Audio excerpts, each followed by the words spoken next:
Well, trade unions and other labour groups have been staging rallies all around the world to mark Labour Day.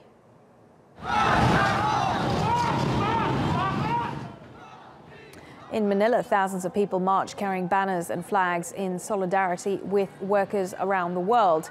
Union members traditionally march on May the 1st, calling for improved working conditions. In Taiwan's capital, Taipei, labour unions marched to call on the government to reduce working hours. Young people in the country have seen wages stagnate and full-time jobs harder to find.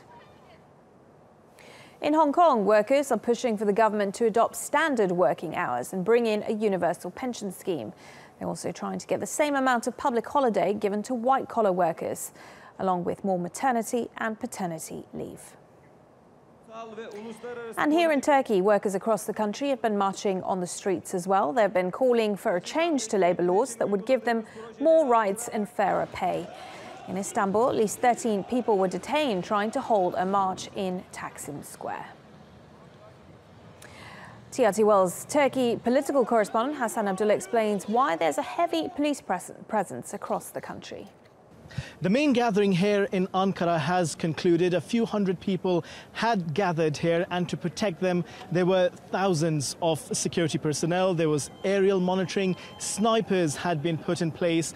Bomb detectors were here, and also walk-through gates had also been installed. Now, of course, the government is saying there's a very good reason for this. Already 20 suspects have been detained. Police officials are saying that they belong to Daesh and some leftist terrorist organizations, and they had been planning on targeting these protests. Also, of course, the government is citing the past where, for example, in October 2015, terrorists had targeted a similar gathering in which over 100 people had been killed. Now, the message that has come out of these rallies is that the workers all over the world are being exploited. They said that capitalism is the root cause behind all the exploitation, and that there's a need to uproot capitalism across the world. Now, President Erdogan also sent a message to the country. President said that, first of all, it's important that there is peace and unity among all sections of the society. And he also said that dialogue needs to be the mechanism to explore problems and find solutions.